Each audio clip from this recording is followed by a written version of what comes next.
I recently watched this video from My Retro Life titled Games in the 90s Were Expensive, so why are we still complaining? And I can see why someone might think modern games are a bargain compared to back in the day.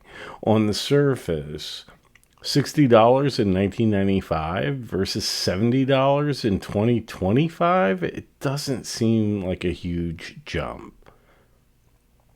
But as someone who grew up in that era, I am well aware of how expensive games were back then.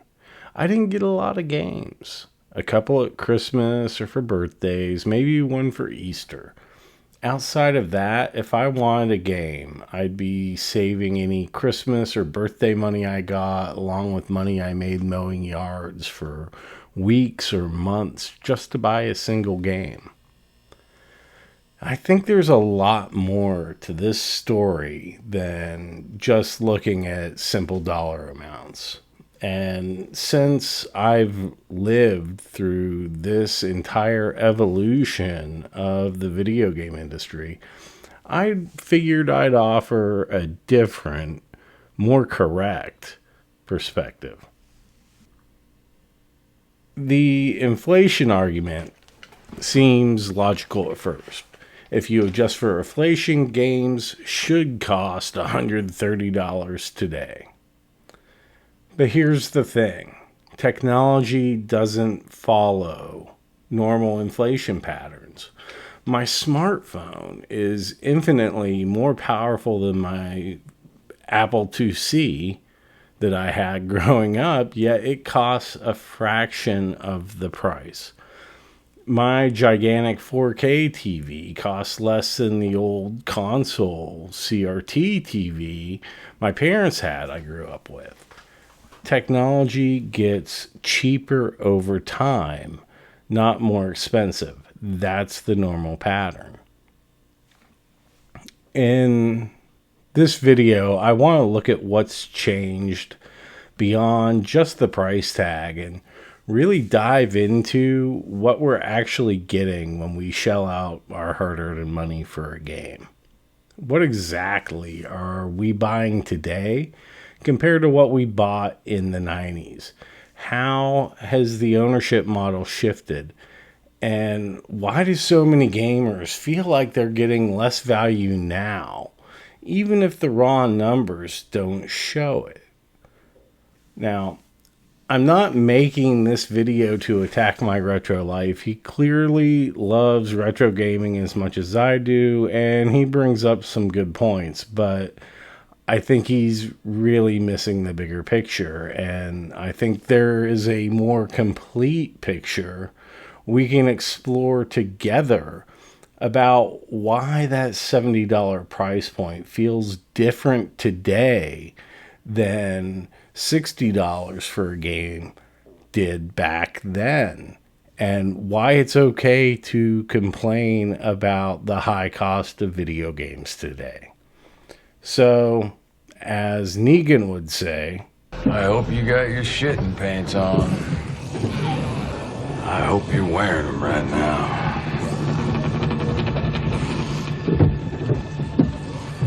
Because you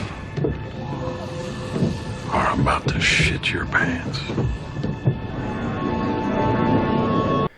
let's start by taking a closer look at that inflation argument. So I recently made a post on X about how it's absolutely insane that video game prices back in the 1990s were the same amount, if not more, than the prices they are today.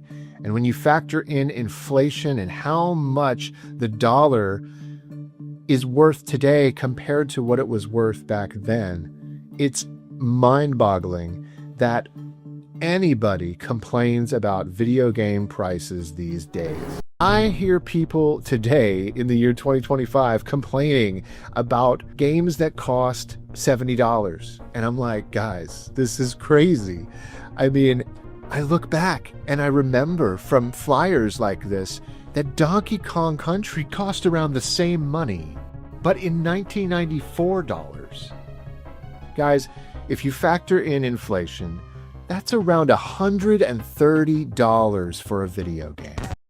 So let's examine this inflation argument, because it's the foundation of his entire video and what a lot of people go to when they are doing mental gymnastics to justify higher price tags on games as the industry rushes towards forcing the average price of a game being $100 or more down our throats. The idea is simple. If games cost $60 in 1995 and we adjust for inflation, they should cost about $130 today. Therefore, at $70, we're getting an amazing deal. But there's a fundamental flaw here. Technology products don't follow standard inflation patterns. They follow their own economic rules. So if you think of any technology product over the last 30 years, by using this inflation logic, everything should cost a lot more.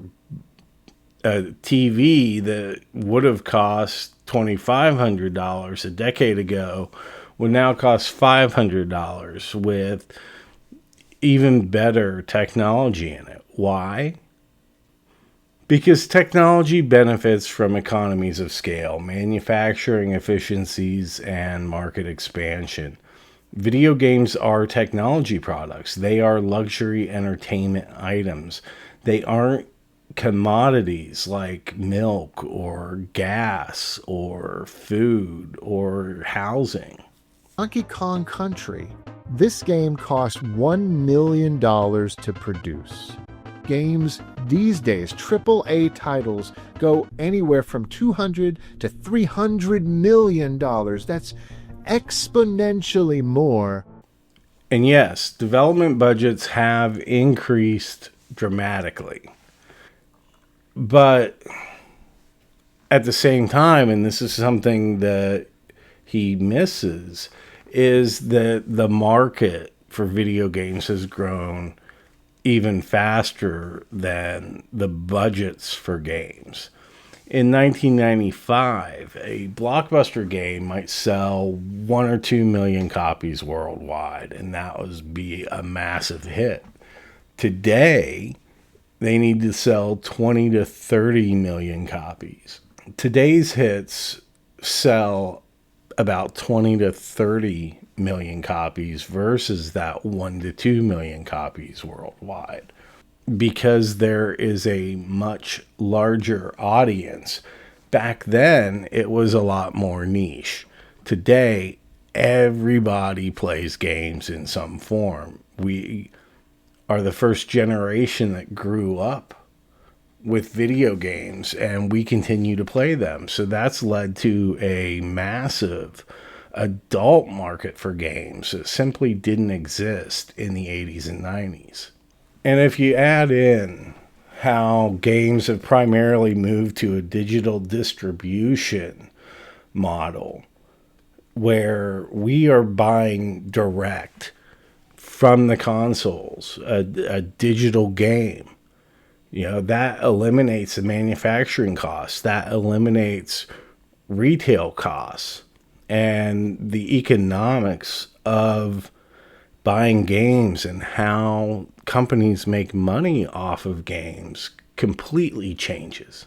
When we would purchase a game in 1995, what you would get, you're paying for, yes, there's the development of the game, the work that actually went into making it. We were also paying for the manufacturing of the physical medium we were receiving the game on. A plastic cartridge, the circuit boards that went into it, the RAM that was in the cartridge. We were also getting the box that it came in. So we were paying for the packaging. We were paying for the printed manual, which oftentimes would contain a lot of details about what was going on in the game that you wouldn't get otherwise. But you were getting a book and an actual product. We also had to cover the cost for the physical distribution to the stores, the shipping to it, getting them to buy it, and then the retail markup from there that would drive it up to $60 because, the retail stores had to make their money off of it, and that gets passed on to us. That's just the nature of retail. Today, a lot of those costs are completely eliminated, if not heavily reduced. Yet somehow, prices of games haven't really decreased to reflect this. In some ways, by remaining the same, they have. But you could make the argument that they should be even cheaper now. And yes, there are still physical copies of games being made, but not for every game.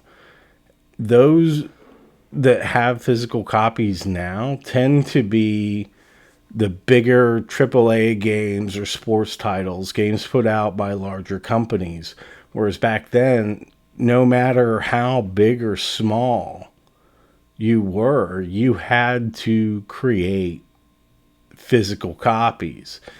And now, not every game is getting a physical release. And some of those can be either very hard to find, or they have much more limited print runs for physical copies than they did back then, because the digital distribution model is just more effective, more profitable. It's easier for consumers. It's cheaper for companies. And here's the thing, guys. I mean, inflation continues to make everything in our society rise in price. Housing, cost of eggs, cost of food, going to a restaurant, fast food, you name it. Everything has gone up. The cost of living has gone up, but the amount of money we spend on video games has stayed the same. It's the only thing that stayed the same. And that's precisely the problem. Game prices should have decreased like every other technology product. Instead, the industry has maintained these price points while removing physical components and adding new revenue streams to the games like DLC and microtransactions. What this actually means is that what we spend per game can really go up dramatically from just buying a game. Companies are making more money from video games now than ever before, with prices that have remained stable for decades, because that's what the economy of scale, that's what improvements in technology lead to. And adding new revenue streams into games, companies can also continue profiting from a game for much longer than they could in the past.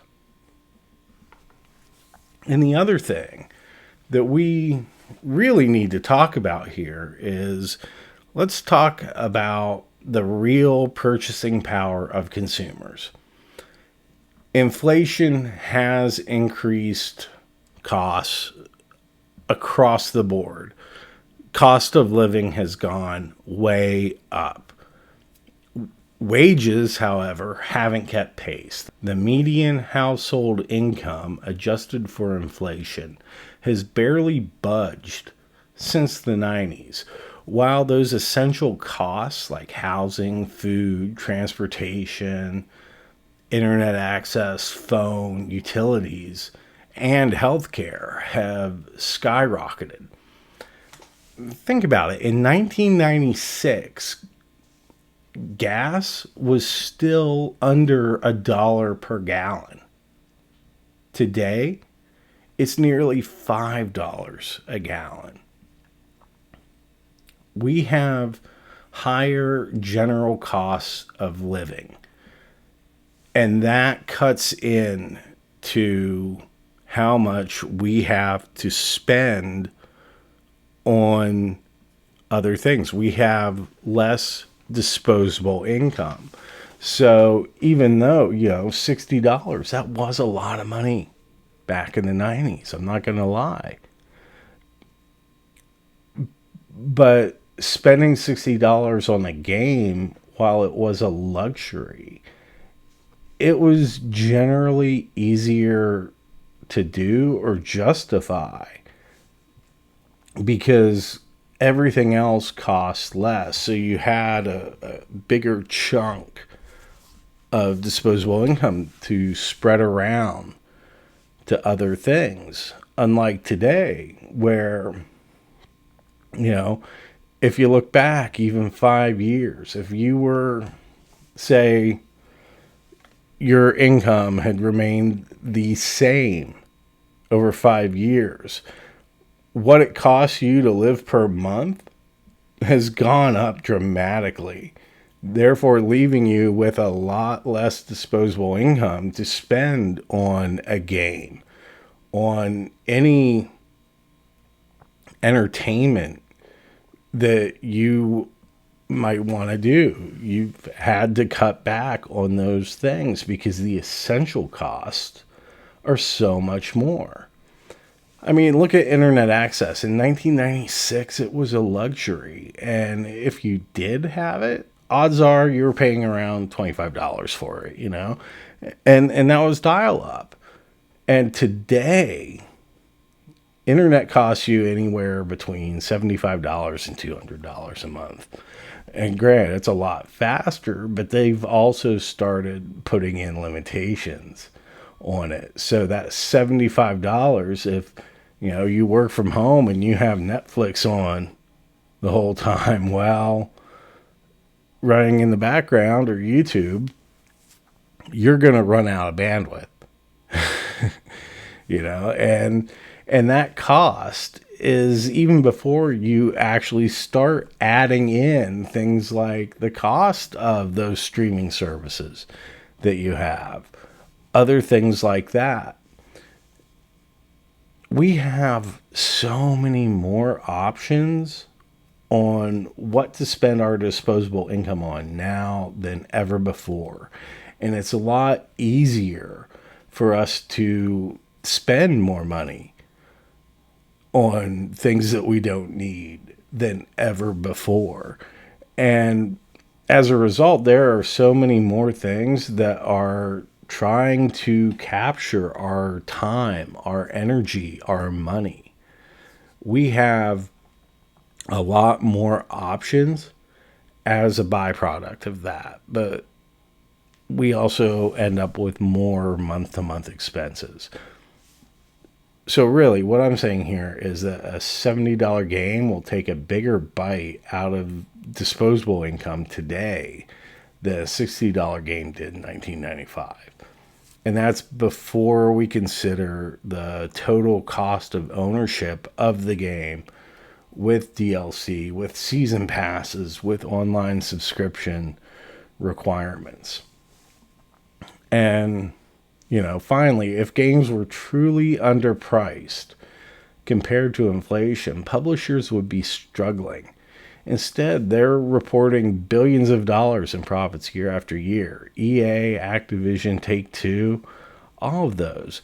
Their executive compensation continues to skyrocket. It's not that these publishers aren't making money because game prices have remained stable. It's that they have to continue to find ways to make more and more money for their shareholders in order to keep stock prices going up. games don't need to cost what they cost. They do, but they don't need to cost $100 plus. The inflation argument sounds very reasonable on the face of it until you actually start looking into it, until you start examining the actual economic patterns of technology products and the changing cost structure of game development and distribution.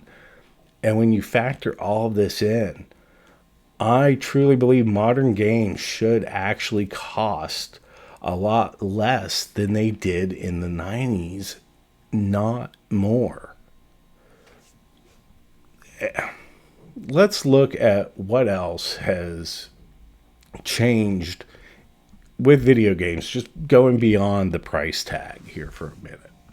Back in the day when a game came out, if it was bad forever. There were no patches. There were no fixes. You just got what you got. Now, My Retro Life, he's framing the ability to get these game patches as an unequivocal positive. But left out of the conversation is the fundamental shift in what owning a game that we've paid for actually means today versus what it meant back in the 90s. In fact, publishers today want us to give up completely on the idea that we own the games that we pay for at all. We're simply renting a license that they can change or revoke anytime they want for whatever reason. Even a physical copy of a game that we paid for isn't actually ours. And let me give you a recent example that perfectly illustrates this. In April of 2024, Ubisoft shut down the servers for their 2014 game, The Crew. And 10 years old, shut down the servers, sure, because less people would be playing for it. It becomes more of a cost that isn't generating any revenue for them. It would be hurting them. However, they didn't just shut down the online multiplayer feature due to obsolescence. This was the entire game, including the single player campaign. It became completely unplayable. If you had the physical disc of this game, which they were selling for $60, it is now just a completely worthless coaster because the game required a persistent online connection to always be checking for the servers. So when they shut it down, they didn't just shut down the online multiplayer part of it. They shut off the game itself, including the part that didn't need any online access. So that game is completely worthless now. And Ubisoft could have made a patch for the game that, while it would take away one of those big initial selling points of when the game was new, of that open world online multiplayer experience, it still would have allowed people who owned the game to play the single player mode and get enjoyment out of it. Like, I can still revisit this and the things I've unlocked, the DLC that I purchased for it. But Ubisoft, instead, they thought it would be better to give everyone who purchased the game a big middle finger. And the worst part is they could have patched it. The game itself has unutilized code in it that allows for an offline mode. Instead of doing the right thing, an easy thing before they shut down these servers, they just decide, no, you know what? Now we're just gonna brick the whole game. I want you to stop and just really think about that for a second. This was a game that people paid $60 for just 10 years ago. And that's just for the standard edition. By the way, we're not talking about like the limited editions and things like that. In 2023, it was still being sold for as much as $30. Like months before the game was shut down and completely disabled by Ubisoft, it was still selling for as much as $30. And now it's a coaster. That's crazy. Meanwhile, my copy of Super Mario Bros. 3 from 1990 still works perfectly after 35 years. No corporation can come in and remotely disable my old cartridge games as much as they may want to. We no longer truly own our games. We are just licensing access that can be revoked at any time. So the amount that we spend up front on a game might be similar, but what we're getting has drastically changed. In 1995, when you bought a game, you got the complete game. It was finished. It worked. It might suck, but it was a completed game. There were no parts of it that were cut out, held back for DLC. You also got the physical cartridge or the disc that was actually yours, that contained the game. Everything you needed to play was right there in your hands. You didn't have to have internet access. You just had to have your console and a TV. You also got a detailed instruction manual, often that contained a lot of cool artwork and lore, details about the characters. How many enemies in games, we only know their names because they were in the instruction manual of the games that we bought. You also had the ability to resell it if you wanted to. And you had a product that would theoretically work forever. Not just until a company decided, we're not making enough money off of you now, so we're going to shut this down. We had it so rough back in the 90s and 80s because we didn't have the internet to just at our fingertips look up if a game was good or not. You had to have a magazine subscription to like Nintendo Power or, Sega Visions magazine. And you had to hope that you would see the game that you were interested in and see if it had good reviews from the critics. And not all games got reviewed in the magazine. So many times we took gambles on video games and we would plunk down $50 back in 1989, 1991 for a game that ended up being terrible. Fair enough. I mean, that's why there's so many videos about how people were traumatized by terrible LJN and Acclaim games. It was a stone age. We didn't have the internet. Never have consumers been more uninformed than we were back then. But you saved up your money and you bought it and you got it and you made it work. Like, that's what we did. We did our research, and the great games that came out at that price, we made it happen. Wait. So, which is it? Did we have it so rough because we couldn't research games, or Did we do our research and make informed purchases? This little contradiction right here, this exposes a fundamental flaw in this entire narrative. Because the truth is, we absolutely had ways to research games before buying them.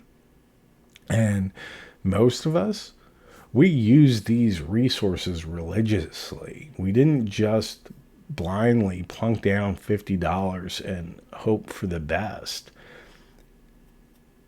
And, let me walk you through the reality of being a gamer in the 80s and 90s. First, the rental market, especially during the 8-bit era, it was everywhere. It was not just at Blockbuster, but every local mom and pop video store, every grocery store, pharmacies, everywhere had game rentals. For $3, you could test drive almost any game for a weekend before deciding whether to spend $50 or $60 for it. You didn't. He says you had to have a magazine subscription, but we didn't have to. We wanted them. We loved this. It was a robust ecosystem of gaming journalism back in the day, let me tell you. We had multiple magazines that all had different perspectives on things. You had Nintendo Power, Electronic Gaming Monthly, Game Pro. My favorite was Video Games and Computer Entertainment. It was dry, but I felt like they had the most trustworthy reviews. Game Pro had the least trustworthy reviews, and we would read all these just because we love games, but if we were considering a purchase, we could cross-reference these reviews from several sources. And what's funny is, as kids back then, we didn't even think of this as doing due diligence on buying a game. We just loved video games and we wanted to know more about them. We want to get all the information that we could, because yes, games were expensive back then, and we were careful because we wanted to make sure that we were going to get games that we loved. Because even if we didn't, we were going to end up playing the hell out of it. We didn't know it at the time, but we were actually becoming highly informed consumers. And, and once we got into the 32-bit era, when CDs and everything took over, well, you started having demo discs being included with the magazines, or they were available in stores, because CDs were so cheap to manufacture. But far from taking blind gambles on games, most of us were incredibly careful with our hard-earned money, and we knew games were expensive, and we knew our parents would sacrifice to get us games that, these were something that we wouldn't get a lot of. We weren't going to get a massive stack of games that was taller than we were at Christmas time, so we did exactly what My Retro Life contradicts himself by admitting to later, is we did our research. And I think back then, with the resources we had available, even without the internet, I think it was actually a lot easier to find more relevant information that would inform our purchasing than it is now. And, then there's the SEO trap, because if you go online, most of these modern gaming articles and sites and the gaming access media, they aren't written to inform us. They're written to rank in Google searches. They're there to get clicks and generate ad revenue. And the result is a sea of absolutely superficial and irrelevant content that's optimized for algorithms more than giving us what we need, what we want as a reader. Back in the 90s and 80s, there was so much more risk and less reward when it came to being a gamer. When you consider all the systems we had in place specifically to mitigate risk as, a consumer buying a game, I think that this claim completely falls apart. And this is where things get really interesting, because most of these risk reduction methods that we use, they don't exist anymore in today's digital ecosystem. Can you rent a digital game before buying? No. And, most games don't have demos. Can I borrow a digital game from a friend? Absolutely not.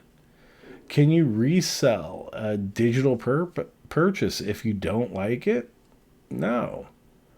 The modern system actually creates more risk, not less. Once you make that $70 digital purchase, you're stuck with it, good or bad. That money's gone. And that's not too dissimilar from buying a copy of Batman Forever for the Super NES back in the day, You're stuck with it. You couldn't just return it, but you could trade it in. You could at least get something back for it. That's not the case now. And this whole thing about DLC, oh my gosh, guys. Look, we had DLC back in the 90s too. It was called Street Fighter 2 Turbo Edition. Yeah, when Capcom released Street Fighter 2 Turbo, you weren't just buying a brand new game, spending $60, $70, sometimes more on a brand new Street Fighter game. No, Turbo Edition was basically the same game with a few more bells and whistles and extra characters. Like, it was such a scam on Capcom's part back then to fleece the consumer out of their money and market this thing as some sort of brand new Street Fighter 2 game. Oh my gosh, guys. And then they did it again with Super Street Fighter 2. It's like they kept releasing Street Fighter 2 over and over again because they knew it was their cash cow and they were going to make so much money doing it. They knew people would keep buying it.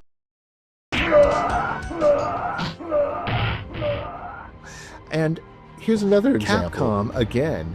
Capcom back then was almost like the EA of today, right? Final Fight on the Super Famicom.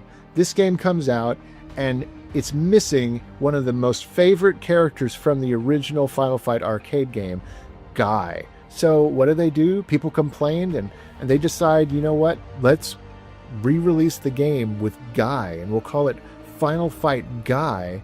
Although this time we're just going to remove Cody and put Guy in it and sell it again for full price. So his comparisons here between Capcom's 90s re-releases and modern DLC practices, it completely misses the context and the reality of that era. Let's break down why these examples don't actually support his argument. First, we need to understand the technical limitations of the time. When Street Fighter 2 came out, there wasn't internet in every home. It definitely wasn't high speed. There weren't game patches. There was no way to update a game cartridge that you already own. The only way to add new characters or new features to a game was to release a new physical product. And what he's also missing is the arcade-to-home ecosystem that existed back then. Street Fighter 2 was an arcade phenomena, and the home versions, they weren't just, like a standalone port for it. They were oftentimes like valuable practice tools for competitive play in the arcades, and it was so successful. Yeah, Capcom kept updating it, kept doing this because it was making so much money for them. And when Championship Edition, when Turbo hit arcades, serious players wanted those versions with these new characters at home too, these new mechanics to practice. There was a certain synergy between the arcade and home play that defined the fighting game scene back then.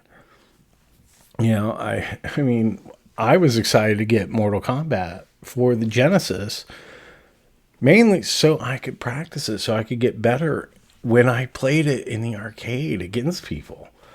I personally don't agree with how they handled Street Fighter. It put me off of the franchise a lot because there was Street Fighter 2, Street Fighter 2 Championship Edition, okay. But then, you get Street Fighter 2 Turbo, Super Street Fighter 2 Turbo, then Street Fighter 2 Alpha. It's like, when are you going to quit calling it Street Fighter 2 and give Street Fighter 3 to us? But the reality is Street Fighter 2 was so popular. Like, it gets credit for saving the arcade industry back in the 90s, for keeping it alive. It was so popular that, of course, Capcom was going to keep that branding because it made money for them. And that's why to this day, when you talk about Street Fighter, you think of Street Fighter 2. You don't think about Street Fighter 3. I never hear people talking about Street Fighter 3. And, as far as like Final Fight Guy goes, this is a prime example of how technical limitations and not simply greed would drive these decisions. The Super Nintendo, it couldn't handle having all 3 playable characters from the arcade version. Hell, it couldn't even manage to keep 2 players simultaneous play while staying true to the look and the feel of the arcade original. The hardware literally couldn't do it. So when you're going to make a home port of an incredibly popular game that people wanted a home version of, you're going to do the 2 main characters, Cody and Hagar.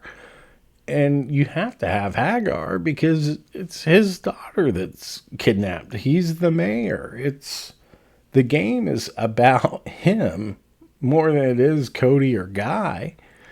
And Guy was like the third one in that. Cody was, the boyfriend.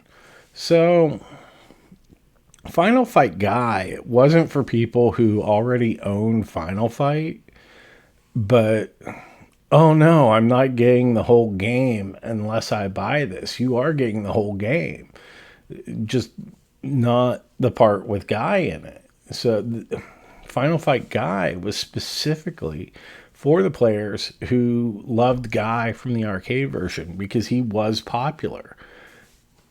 And they didn't want the Super Nintendo port if it didn't have Guy in it. So releasing it that way, it gave people an option since technical limitations prevented everything from the arcade going into one Super Nintendo version of the game. You didn't have to purchase both in order to play the complete game. And, the Street Fighter ports, it was very much the same thing for that. As new versions came out in the arcade, like, if you were happy with the original Street Fighter 2 version that you had, then, keep it. But there was nothing forcing you to buy a new one. Like Street Fighter 2 Turbo, it had new mechanics, it had new characters. If you wanted those, and this was the current one that was in all the arcades at that time, you were likely going to trade out the old one and get the new one. Similar to how sports titles always worked. Although sports titles drop dramatically in value when, a new season comes out. So it's not really a shady practice. I mean, we could make the argument about how Capcom kept Street Fighter 2 milking that cow a bit too long, but it wasn't predatory. You know, these kind of shady business dealings in the video game industry have been happening since way back then. And this is true. But the problem here is the standards being applied seem to differ when the conversation moves forward in time. Because later, when My Retro Life is discussing modern special editions and season passes, he says this. You know, some people complain about modern games having the base game come out for like $60, but then they keep adding all this new stuff and special editions and collector's editions. And if you want to get the full game, you have to spend, $150, $200. I don't do it. Don't spend that money if you don't want to. If it's something you hate, don't give into it. I don't like it either. I honestly don't like that companies are doing that, but I don't buy those games. I understand there's sort of a predatory nature to what some of these companies are doing, and I don't stand for that. I don't like that. I wish we could back away from that, but... And do you see the contradiction? When Capcom releases different versions of Street Fighter 2, a massively popular franchise that was evolving, that they kept making these new versions of to keep fans interested, it's a scam and it's fleecing the consumer. But when modern companies deliberately withhold content from the base game to sell it separately, his advice is just don't buy it. Well, why wouldn't that apply to the 90s examples? Why not have that same standard? If you don't like Final Fight without Guy, don't buy it. If you don't want Street Fighter 2 Turbo, don't buy it. And I think the difference is that back then, all these separate releases were necessitated by actual hardware constraints. And again, there was also the arcade to home ecosystem. Today, content is artificially segmented purely for profit maximization, not because of any technical limitation to it. A game like Virtua Racing on the Sega Genesis with the special chip that they put inside it to make that game playable, that retailed for like $90 in 1994. Look at like Neo Geo. Oh my gosh, the games cost $200 a pop for Neo Geo. Now that was like the Rolls Royce of video games back then, and you had to be well off and have a lot of money to have a Neo Geo. My family, they did pretty well for themselves, upper middle class, but like we couldn't afford a Neo Geo. I never owned a Neo Geo. And then you look at, I recently did a video on the 3DO, and my dad refused to buy a 3DO because it retailed for $700 in 1993. I mean, what are we even talking about here, guys? And I find it interesting here that these examples that he gave that were chosen to represent gaming prices in the 90s are actually like the most expensive outliers from that entire decade. It's a bit like saying cars were super expensive in the 90s and only showing Ferraris and Lamborghinis as your evidence and leaving out the Geo Metros and the Chrysler Cavaliers. Virtua Racing, for example, like he says it himself, it wasn't just a standard Genesis cartridge with a premium price tag. The cartridge contained the Sega Virtua processor, the SVP chip, that was a secondary processor, essentially specifically designed to handle the 3D polygon rendering that the base Genesis hardware couldn't manage on its own. When you bought this game, you weren't just getting software, you were actually getting an additional hardware component bundled with the game. So the manufacturing of that, what came with it, cost a lot more than just your average run-of-the-mill game. And, a lot of the games that were higher priced from that era did contain specialized physical components that justified their premium prices. They weren't just charging more for the sake of charging more. They were charging more because they had to reach the same break-even point. Phantasy Star 2 for the Genesis. 8 mega power right there on its packaging. Literally containing more physical memory than standard cartridges, which was going to increase manufacturing costs. That was it was the largest sized console game released at the time. But, even beyond the extra cost that we were paying for the memory inside the cartridge that, didn't necessarily register psychologically because it didn't look any different. You couldn't see the extra, megas in it. There was just more under the hood. But, beyond that, you also got this massive guidebook when you bought Phantasy Star 2. And that itself, it really made me feel like I was getting a lot more additional value for the premium price I was paying. If nothing else, it was a psychological anchor. Hey, this game costs more because it's a bigger game than we've ever released. You can't tell that just by looking at it. So you might still be hesitant. We're going to give you this big guidebook that's going to help you navigate this massive game. And, hey, you know what? That actually does kind of justify the higher price then, because you're getting that physical anchor to it. The Neo Geo, this was never going to be a mainstream consumer product. That we're going to be trading the giant VHS size cartridges with each other at school or anything like that. It was meant to bring the exact arcade experience home with absolutely no compromises. And the cartridges and the system, it contained the exact same hardware as the arcade boards.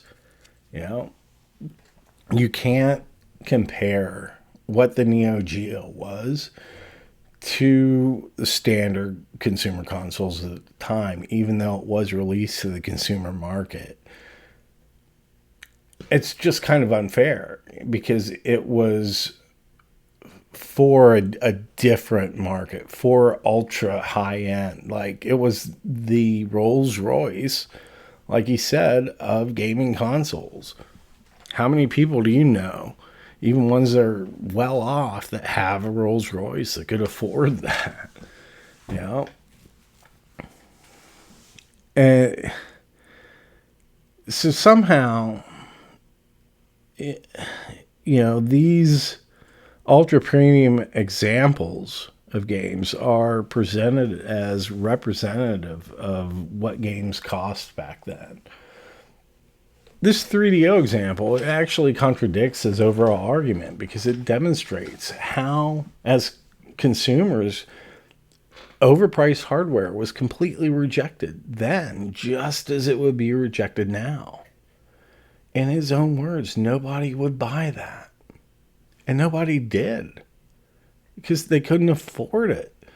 So why include it as evidence that games were more expensive back then if consumers weren't actually paying those crazy prices in 1993 for the system?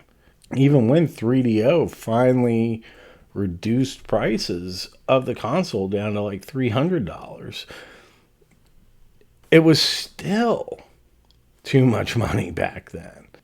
I was lucky because, I mean, I wanted a 3DO. I wanted a Neo Geo. Who didn't, you know? And I remember in 1997, I was in Funko Land. The 3DO was dead and gone at this point, you know? But they had one used, and it was for $80. And the games were dirt cheap. So I got this like huge stack of games for $40 along with the system. Like, I'm like, this would have cost like thousands of dollars just a few years before. And I walked out of there like with all of this for $120. You know, it was still a lot for me, but I'm like, hey, when I knew that how much that cost when it came out, I mean, you know, this was a chance to experience something like that. And, you know, I kept it. It was so cool. I was like, yeah, I have a 3DO. And, you know, I sold that same system and that huge stack of games for a hell of a lot more money than I paid for it. I'll tell you that. In 2020, it was nuts. And, you know, this is another crucial difference between then and now of how the physical products, games, consoles, while there is a decline in cost as they're replaced with new and cheaper technology, because technology becomes cheaper with each advancement. You know, these physical items, there is potential for them to appreciate in value, whilst the digital games have zero resale value. If you buy an Xbox One S, it doesn't have a disk drive, and you're spending $70 on a digital game today, and if you don't like that game, that money's gone forever. You can't sell it. You can't trade it. You can't recover any portion of your investment. You can sell the console. But anything that you put into it, any money that you buy to make that console useful, is completely gone. And when we look at what the standard game prices were, instead of these cherry-picked examples, the reality is most Super Nintendo, most Genesis games retail between $50 and $60. Yeah, I guess most Nintendo 64 games were between $60 and $70. And we go back to the NES era, you know, most games were between $30 and $50. You know, these were standard prices. And they're what established consumer expectations, not the outliers that were highlighted in the video. So when you're used to maybe spending like $180 on the high end for a console like the Genesis when it came out, and then here's the next one and it's $700, you know, you're gonna outright reject that because it's so far out of the norm. So selectively focusing on the most expensive gaming products from an era while ignoring the standard prices that most consumers actually paid doesn't provide an accurate comparison to today's pricing landscape. Yeah, and we also have to take into account the fact that, you know, digital games weren't a thing. We had to go out and actually buy the games. And if we went to Electronics Boutique, Babbage's, Funko Land to buy a new game, these were specialty stores, so they were going to have games that we might not be able to find anywhere else, but we were going to pay more for those games than if we went to Ames or Hills, other department stores that no longer exist that did have a game section. Kmart, Target, Walmart, but they were going to have a more mainstream selection if you wanted to try to find like a diamond in the rough kind of thing, or like edgier game, something that really actually take a chance on that wasn't like a big title. Then you have to go to an electronics boutique, and you were always going to pay more there compared to a department store. And that was because of the specialty nature of, the niche retailers. I'm just saying, guys, from a consumer's perspective, the cost of video games today for the base games and for great games that are fully developed, and it's the full game you're getting, if you pick the right games out there, the games today cost so much less than what they did back in the day. And this claim about fully developed games costing less today, this really deserves a closer examination.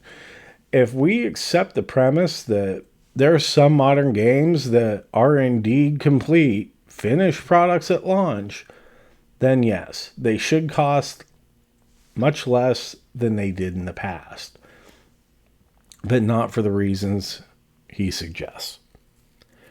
Manufacturing and distribution costs have dramatically decreased.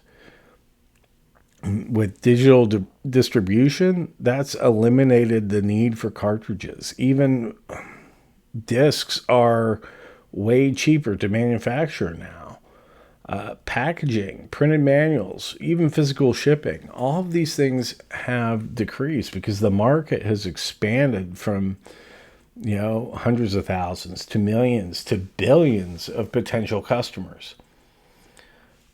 Like I said, a AAA title, they're looking at 20 to 30 million copies of that game being sold, compared to the most massive hits of the NES era, which would be like 1 to 2 million copies.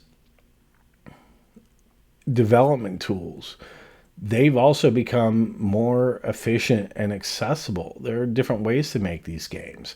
There are fans that make their own games that are incredibly polished, and they release them for free, just out of love. I've covered them on this channel before, and that was something that was completely impossible to do back then.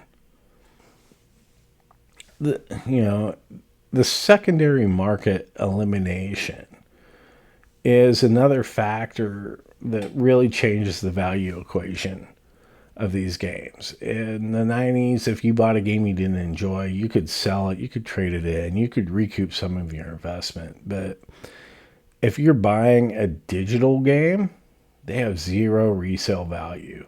This is a massive shift in the value proposition that's being presented to consumers that isn't reflected in the pricing of games. For those of you who complain about, a game comes out and it's not finished and you have to get all these patches downloaded and there's day one patches and the company keeps updating the game. Look, I understand that that's different and it's weird and it's not great. I wish the whole game was done and finished like it was back in the day. But at the same time, a game like Cyberpunk 2077, let's look at Cyberpunk for a second. This game comes out and it is broken on day one. It totally sucks. Everybody's mad. The developers realize, though, they're like, man, we really screwed up. We got to right this wrong. So over time, they keep updating the game and fixing it. And over time, it becomes a wonderful game that people love now. And sure, I wish it was like that out of the box. But That's the beauty of games these days, is that you can fix it. Developers that actually care will keep working on it and make sure that it's fantastic. And this example of Cyberpunk 2077, I think, completely undermines that whole fully developed games argument. This was a AAA title from a major studio that people were really hyped on. This was going to be like the big game. And it was released in a state that he himself describes as broken, and that totally sucks. So the suggestion that developers realize they screwed up, that is a very overly generous interpretation of what happened. CD Projekt Red, they knowingly shipped a game that wasn't ready. They were meeting a deadline for financial reasons rather than quality concerns.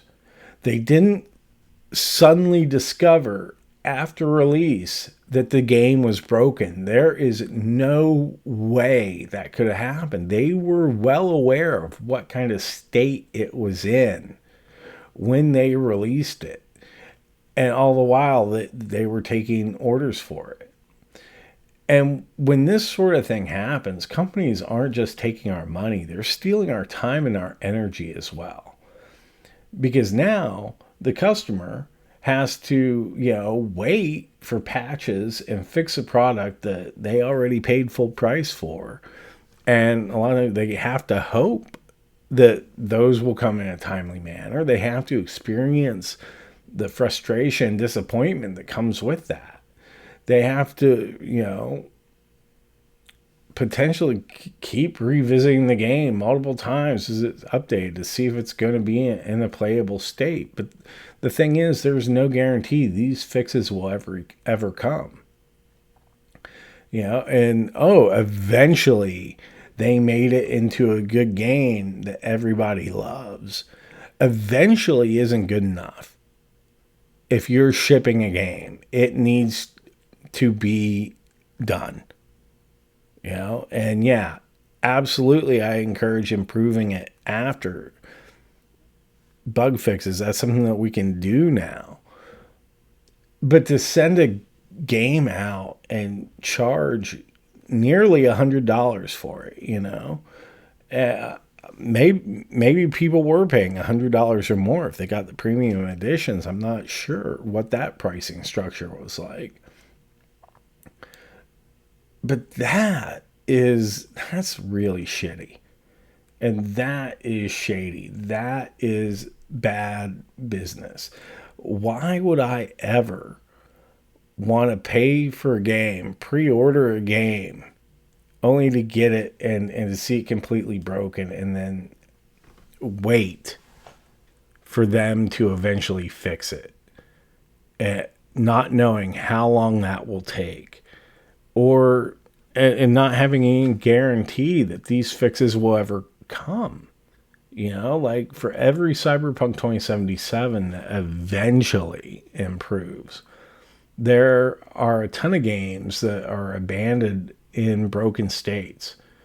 And, as we discussed earlier with the crew, even if a game was fixed, even if it shipped, like actually completed, then, these companies today, they can still render these games completely unplayable,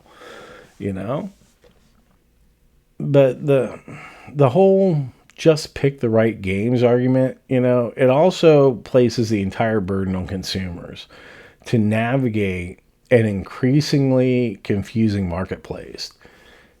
It's essentially saying, yes, there are predatory practices, but it's your responsibility to avoid them, rather than holding the industry accountable for those practices. And that's a lot harder when I don't have the option to rent a game before I buy it or find out like more details about the DLC or the gameplay before I buy an Ultimate Edition when a game is like being pre-ordered. It's not even like it's out, but they're selling the DLC.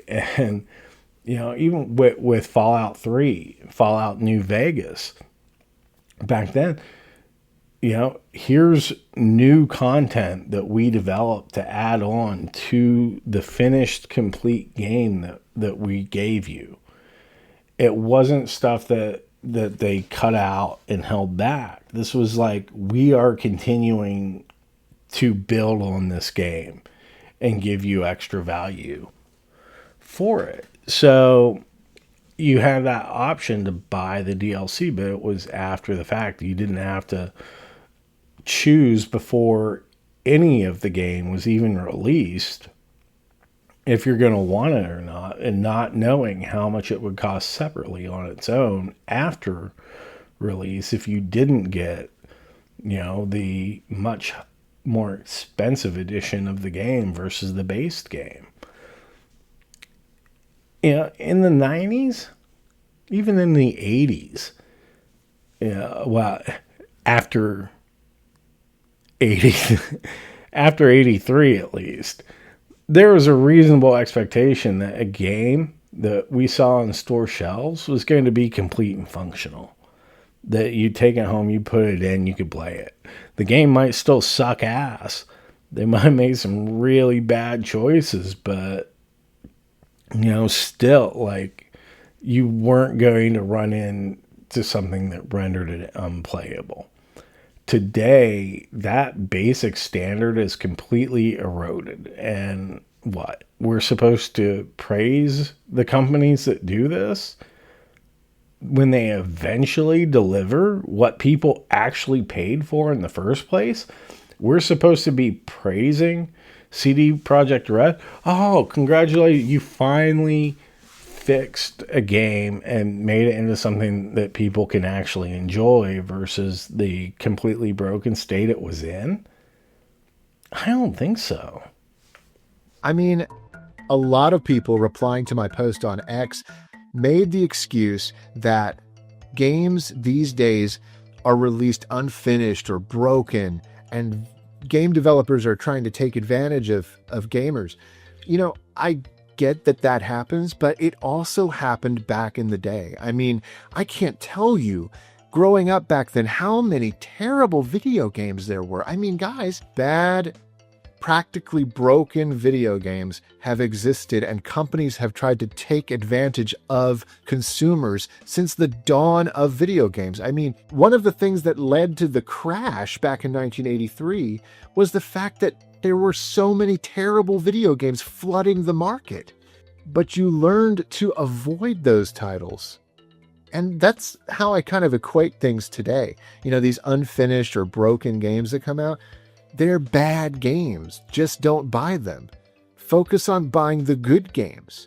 Focus on buying the finished and full and complete games by great developers who are not taking advantage of the consumer. And the just don't buy it advice, that's something I completely agree with fundamentally. In fact, that's why I very rarely purchase modern games. And when I do, I'm extremely careful about what I'm getting. And when I see 3 different editions of a game, that's usually a red flag for me to stay away entirely until the price massively drops. But there's an important psychological aspect that's being overlooked here. And what that is price threshold psychology. This is a well-established concept in consumer behavior. That $50 to $60 price point for games, that's become a psychological anchor for people over decades. This is how much a game costs.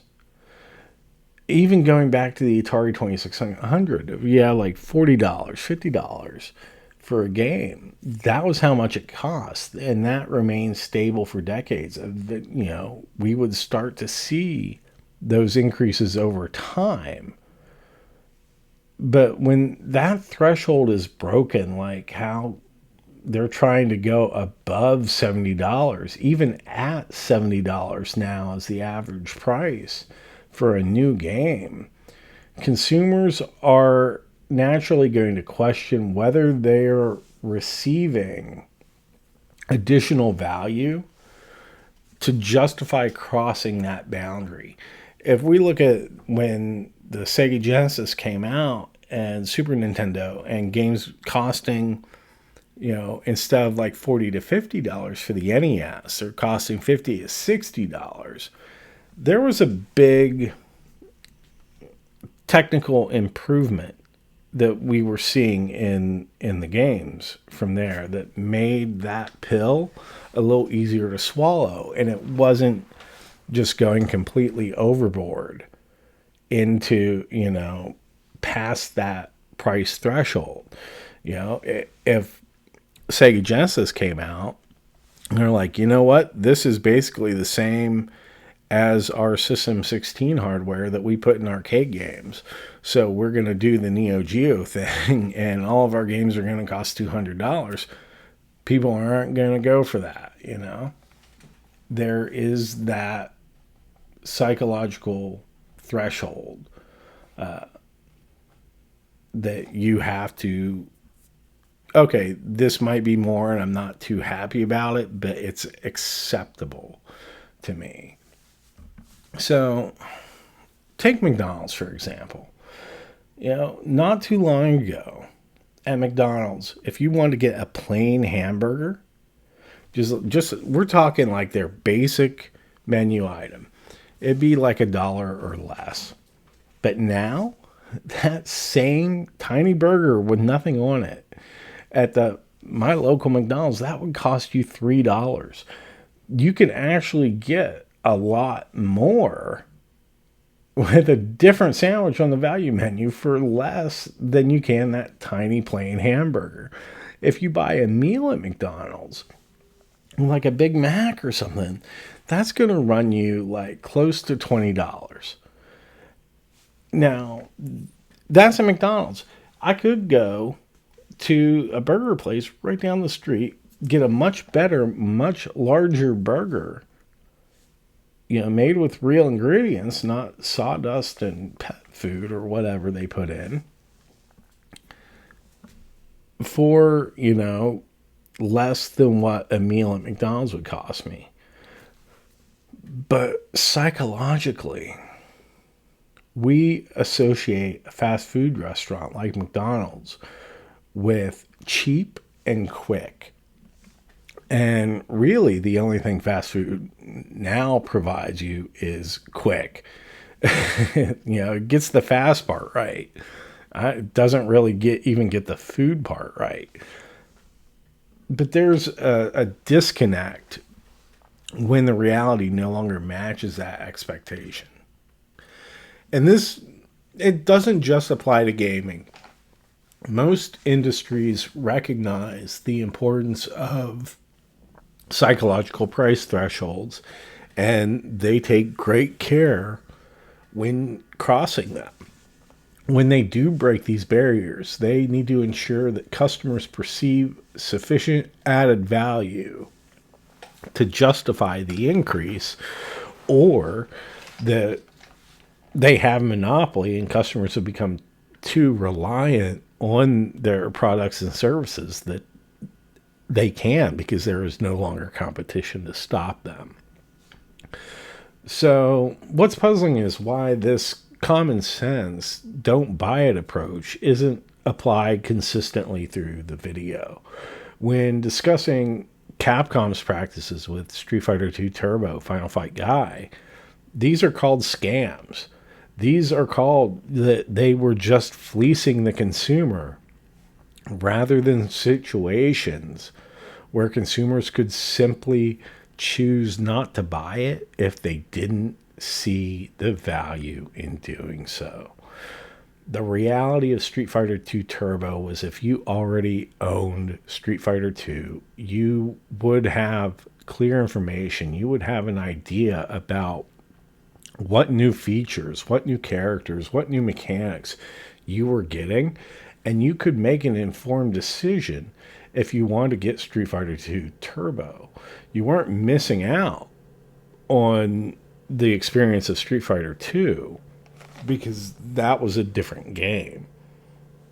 And we can complain about their naming choices all we want, but you could still trade your old copy of Street Fighter in and get Street Fighter 2 Turbo. Put that price towards that. Or you could simply decide that the changes weren't worth it and stick with what you had. If you didn't already own Street Fighter 2, then you'd likely just buy whichever version was the newest or whatever matched what you played the most in the arcade.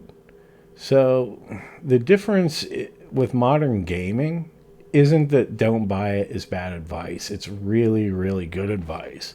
The issue is the deliberately confusing landscape surrounding all these modern special editions and content segmentation. It's so crazy to me, the amount of complaining that we have today from these young gamers. I can only assume they're young gamers that really didn't live through the time. And if they're not, if they lived through it, they're forgetting. Or maybe they didn't spend the money themselves. Maybe they didn't actually spend their hard-earned money on these games back in the day. Maybe it was their parents who bought it for them.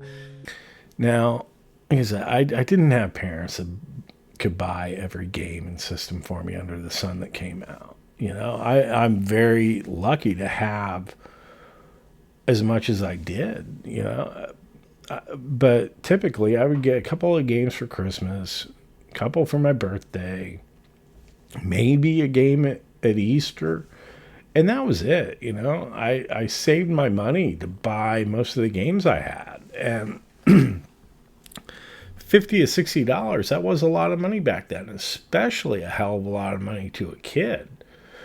So I had to be very careful about what games I bought, because even if I picked a turd, I'd be playing that turd until I beat it, And that's probably why I feel so strongly about the price of new games today. Why that psychological threshold is so firmly where it's at for me, because I wasn't just buying a game as a kid. I was making an investment. And even back then, even as a kid, I had a certain reasonable expectation of what a game needed to accomplish that made that investment worthwhile. Even the worst games back then understood that. And I think that unless they were licensed properties or published by Acclaim or LJN, they generally try to respect that.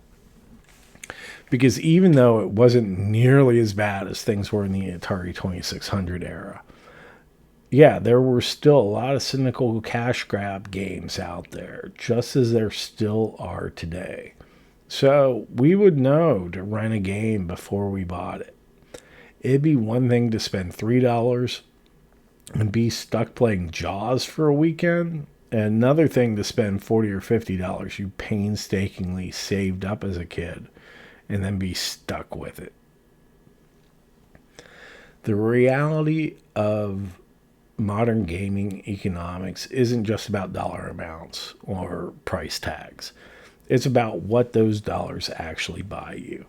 Again, in the 90s, $60, that would get you complete ownership of a physical product, the ability to resell or trade that physical product, usually a detailed manual and documentation with the game. It was something that you could experience without the game, but like before you played it, you would know what the controls were, what to expect. You would have a complete experience with no additional purchases required. And you would have a product that would work indefinitely regardless of, server status. Today, what $70 gets you is a license that can be revoked and make a game unplayable, such as we saw with Ubisoft and the crew. Zero resale value if you're buying a digital product. Even if you're buying a physical product, you're not getting any physical documentation with it. And you're getting oftentimes an incomplete experience requiring additional purchases or having to wait for the developer to actually push out the updates that would finish the game the way it was meant to be before they sold it. You know, part of the reason we have such nostalgia and love for these old games is because of the physical cartridges that we had, the box art, the instruction booklets. These were like physical anchors that made these things that we had special and meaningful to us, and that's why people love collecting them today. You know, I remember when Super Mario Brothers 2 came out, and that was the game that everyone wanted for Christmas. You know, and everybody had it on their list, and nobody thought they were going to get it. It was so hard to find because there were, you know, chip shortages. As soon as a store would get a copy in, it would be gone, and they wouldn't know when they were getting more. And, you know, every year for Christmas, my grandma would ask me and my cousins to make a list of the top 3 games that we wanted for Christmas, and she would get us a game. And we'd put them in the order of what we wanted, but you know, grandma wasn't going to go searching for these. Okay, do you have these games? Looking for number 1 first. And if she couldn't find number 1, she'd get you number 2. And, you know, me and my cousins, we all wanted Super Mario Brothers 2. I was the only one that put Super Mario Brothers 2 on my list because I knew I wasn't expecting grandma to find it. So go for the second one. They didn't even bother putting it on there because they figured it was going to be impossible for anybody to find. And, you know, I'll never forget that how incredibly surprised when I, you know, opened up my Christmas present and saw that grandma got me Super Mario Brothers 2 for Christmas. And I was shocked. My cousins were shocked. We were all freaking out that grandma found this. And it turns out, like, you know, since they didn't put it on their list, she wasn't looking for it for them. And she just happened to be in an Ace Hardware store that had some Nintendo games in for the holiday season, and she'd looked to see what games were on the list. There was Super Mario Brothers 2. Okay, I've got Johnny's game. And, you know, that I think that's an amazing story because it's one, who's going to think of Super Mario Brothers 2 being sold in Ace Hardware, like, especially that year when it was so impossible to find. And, you know, that memory and that story, it sticks with me. And that was such a huge surprise. And that Super Mario Bros. 2 cartridge, it's far more valuable to me than any other game in my collection for just how special it was to receive that game as a gift from my grandma, who found the game that everyone wanted and no one had because it was in such short supply.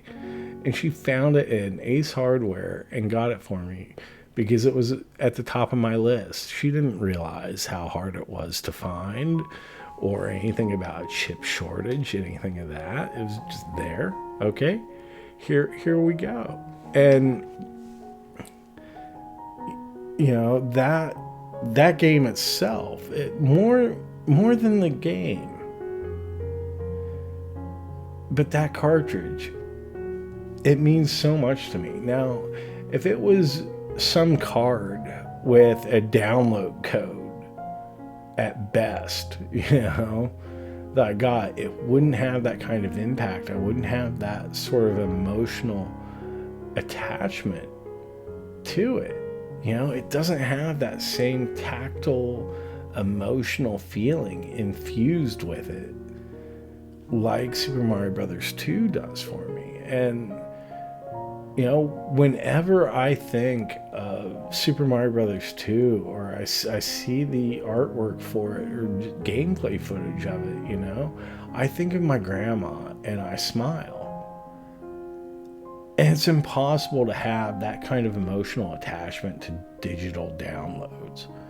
And like for me, it's not even so much the game of Super Mario 2 itself, but it is the particular cartridge that she got me that's more valuable than any other cartridge of Super Mario 2 out there. That's the one that my grandma got me.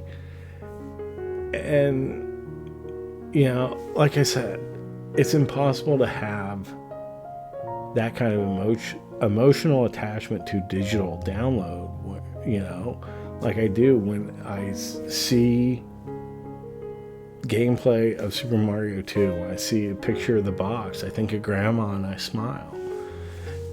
And because of that, because new games especially, they don't have that same tangible thing, especially digital downloads, obviously.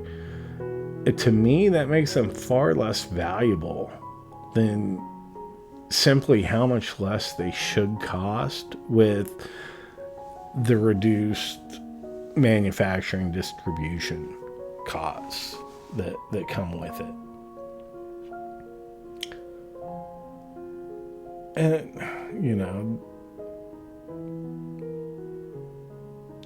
the industry has systematically shifted to models that extract maximum value from consumers while providing less in return. And that psychological price threshold of $50 to $60 that's been established over decades has been broken without a real corresponding increase in value. And to me, in many ways, that's a significant decrease in value. Because I don't think game companies are just charging more. I think they're giving us less. They've eliminated the secondary market that provided some layer of consumer protection to us. They've removed physical components while maintaining or increasing prices.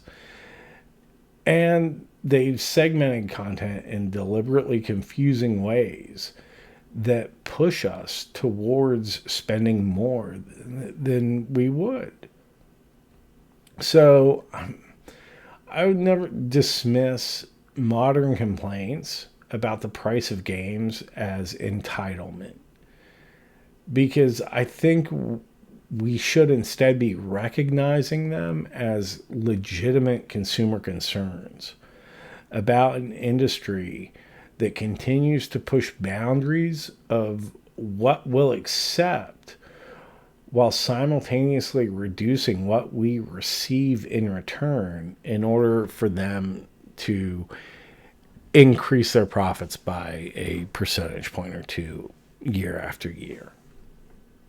So, what do you think? Has the gaming value proposition improved or declined over the decades?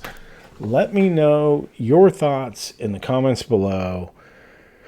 Thank you all for watching. This is a little different than what I normally do, but I felt it was important to talk about. So thanks for sticking with me, and I will see you next time.